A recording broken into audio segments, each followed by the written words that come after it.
This week on the Business Owners Corner, I want to talk about a concept called the wealth gap that a lot of business owners get reversed. They get it wrong.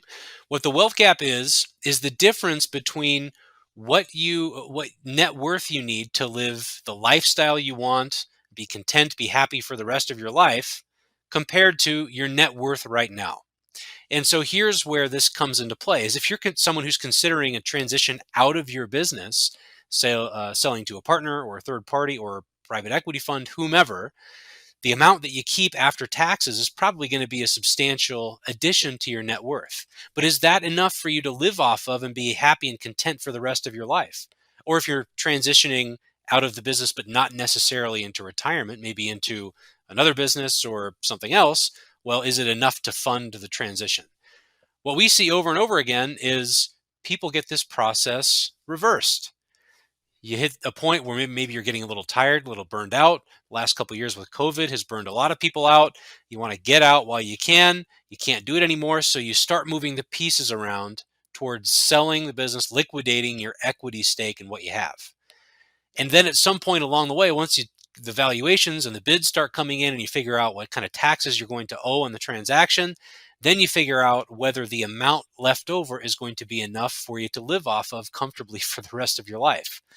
That's backwards. You got to figure that out beforehand because all too often you get into one of these things and once the train is in motion, you can't stop it. You can't reverse it. Because what happens when word gets out that you're selling the business that you've worked so hard to build over the years? Your competitors hear about it. They're calling up your employees, trying to poach them. They're calling up your customers, asking them if they're comfortable with this ownership transition that they probably don't know about. It can really blow things up for you if it's not done thoughtfully. So here's how it's done thoughtfully. You need to make sure you identify what you want and need from a potential transaction before you put the wheels in motion. Know how much you're going to owe in taxes, know how much you're going to keep after taxes, and is that going to be enough to fully fund the lifestyle that you want to live thereafter? Maybe it's into retirement, maybe it's into something else. Because you have flexibility before the wheels are in motion, but once that train starts on down the tracks, it's harder to course correct.